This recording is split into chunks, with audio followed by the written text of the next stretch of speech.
Hello, and thank you so much for joining me. We'll be looking at the system from the perspective of the employee's life cycle. And we'll start by looking at some of the typical self-service features made available to an employee. We'll then move into looking at some of the approval processes and reporting capabilities available in the system from the manager's perspective. And finally, we'll wrap up with the administrator's point of view, where we'll process the time and get it ready for payroll. There's a variety of different ways that punches can be collected and recorded into an employee's timesheet. For example, there are hardware devices which include simple swipe and biometric options, and employees can also use a mobile app to track their time. Of course, there is the traditional entry using the web as well. Now, utilizing this demo environment, I'm going to be showing you examples of self-service for employees, managers, and administrators. With that said, I'm going to begin by logging in as Ashley Nelson, one of our sample employees. When we log in as Ashley, we can see that there's a dashboard screen enabled for her, which is a really great way to access certain areas of the system that the employee uses most frequently. A dashboard can be configured for each individual employee based on their role and the type of things that they need to access within the system. You can also create custom menu options to provide easy navigation based upon how they would use the system. As Ashley, I can easily use the custom menu to navigate to my current timesheet. The timesheet that we're looking at here is most commonly used for hourly employees. It uses the server time, which adjusts for different time zones. By clicking on the Change Cost Center button, a list appears for Ashley to select from.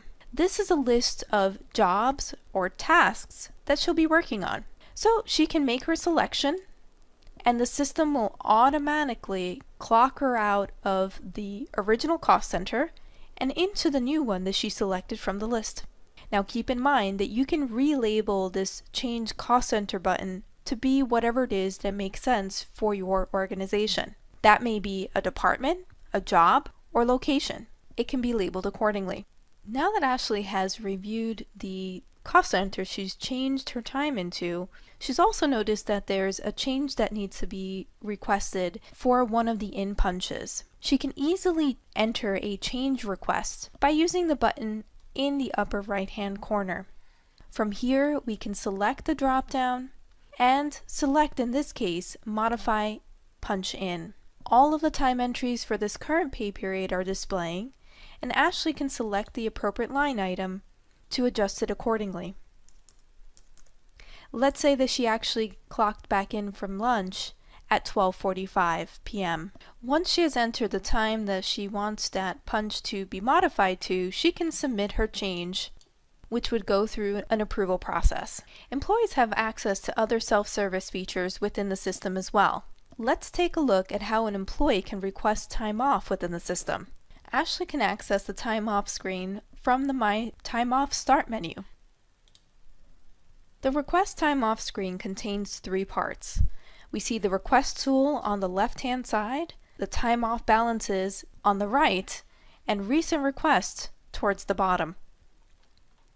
In order to put in a request, an employee would simply fill out the form on the left side, entering the type of time off that they would like to take. In this case, we'll select vacation from the list, the request type, and a date. Now underneath, you'll notice that a calendar is showing. This tells Ashley when she's currently scheduled to work versus when she's scheduled to be off. And in addition, a rule can be set up to allow only a set number of employees to be out on any given day. This calendar would highlight those days that may not be available. You can prevent the request from going through if there isn't enough time or coverage for that particular day, or you can allow the request to be submitted and pending manager's approval. Now, once the form is filled out, Ashley can also enter a comment. In this case, she's taking a long weekend. Once she's completed those steps, she can submit the request using the button in the upper right-hand corner. Once the request is submitted, an email notification will alert the manager that the time off request has been submitted and is ready for their review.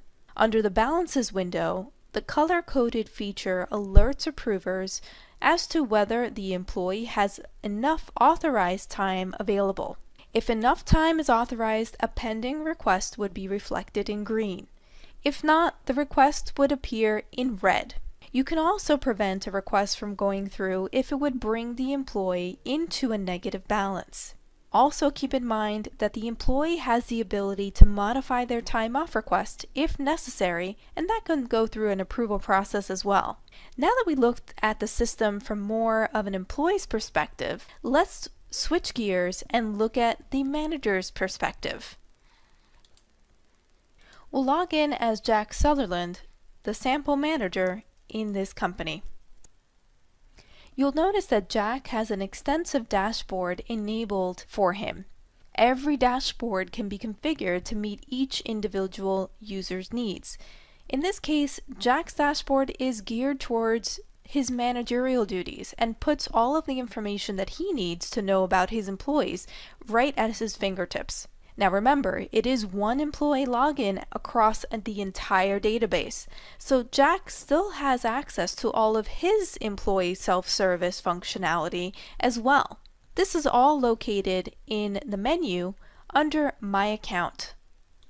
From here, you'll see that he still does have access to his time off, his timesheets, and other self-service areas. Now going back to Jack's dashboard, you'll notice a customized menu that takes him to items that he accesses most often. He can view, for example, the attendance board to see exactly who's in and who's out of the office at any given time throughout the day. This information is available in real time. So if the employees are clocking in via the web or an Ethernet device, this information will be updated accordingly. This report is also available on the mobile app, so that managers can keep tabs on their employees while they're away from the office. Jack can also take a look at exceptions or attendance issues, such as who's tardy or absent. This report is color-coded for easy identification and will allow the manager to drill down into that employee's timesheet if needed. In addition to exception tracking, we can also flag any missing punches for easy management.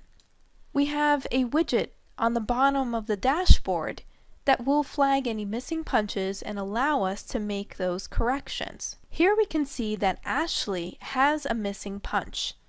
Maybe she left early due to a family emergency, or she simply forgot to punch out. Let's give her an out punch.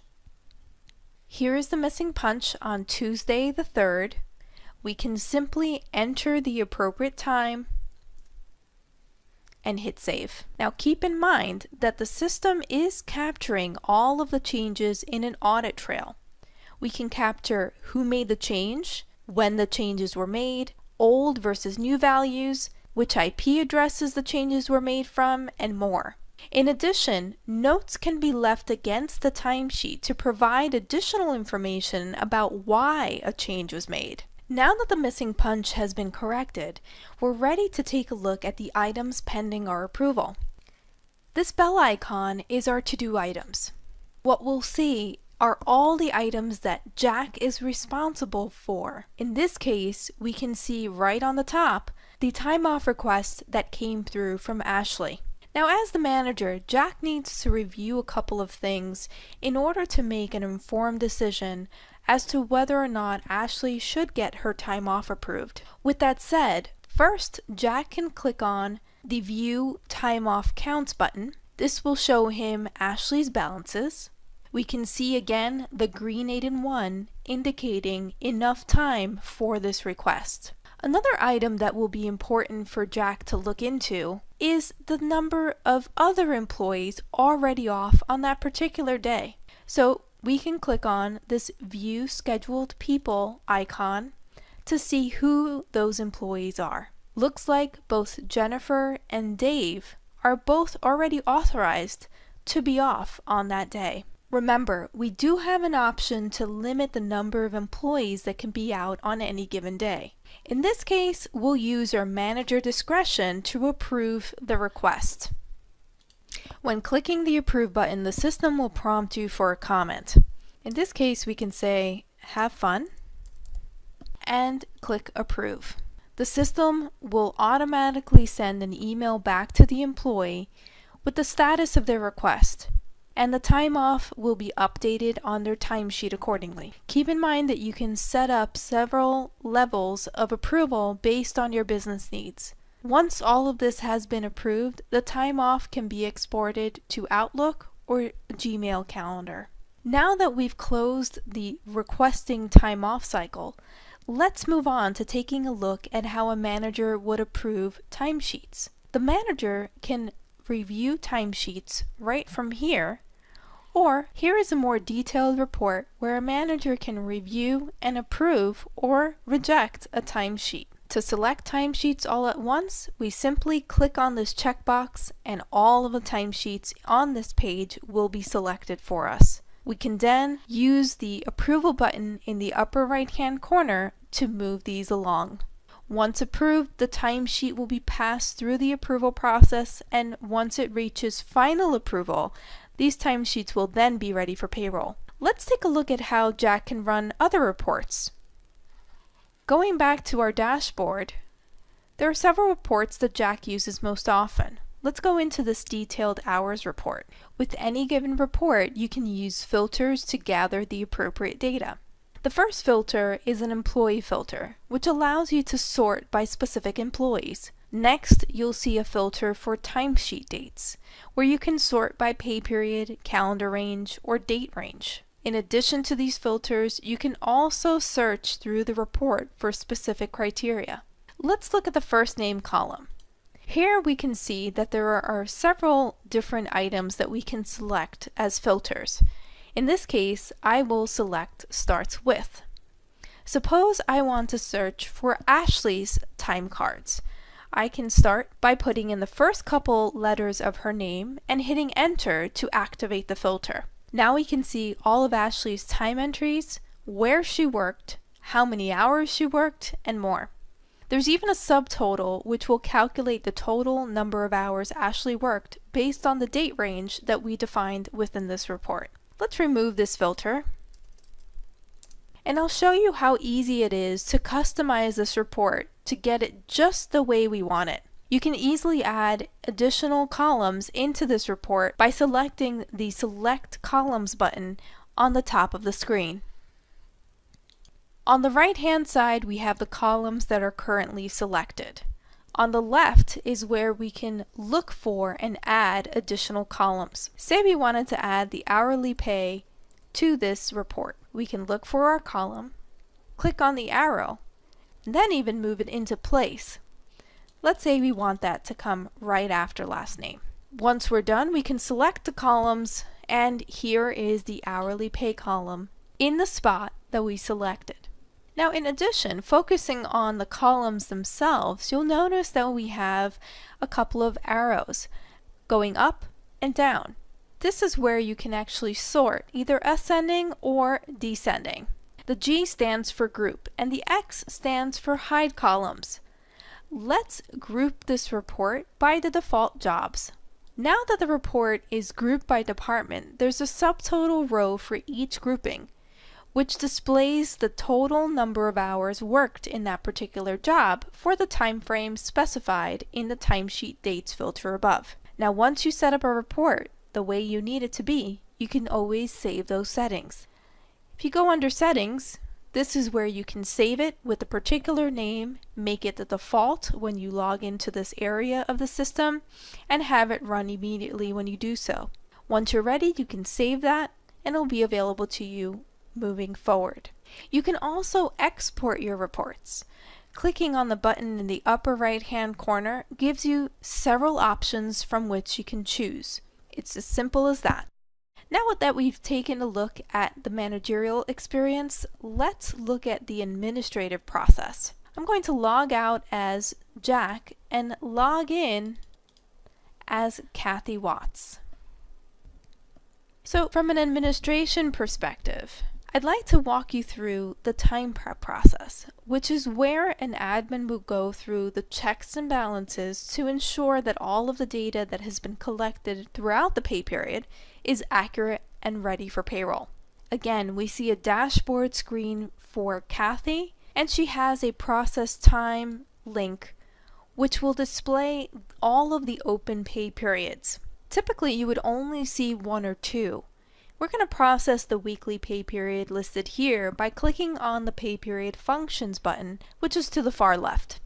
Here is a dashboard type screen which consists of the basic steps needed to process time.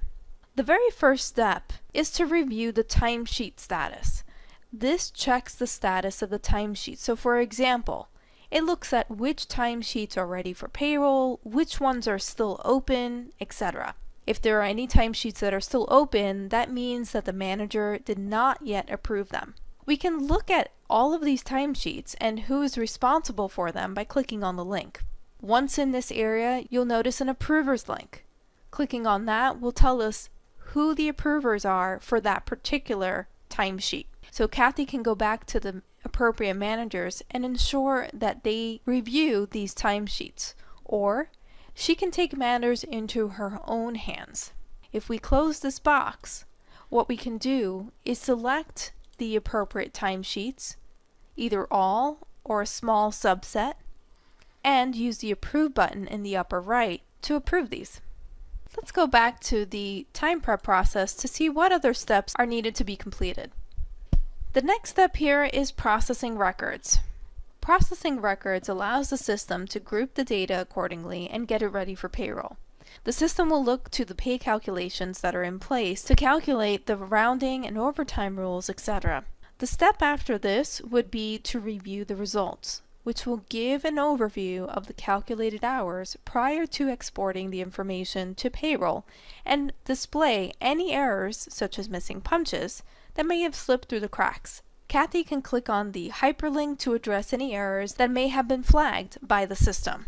Next in the process is to create the payroll interface file. This would be the file which would be exported out to payroll. The very last step in this process is an important one. It allows the admin to lock down the timesheets, which prevents any other modifications from being made to this particular pay period. Now that we've seen that process, it concludes today's demonstration. Thank you again for your time.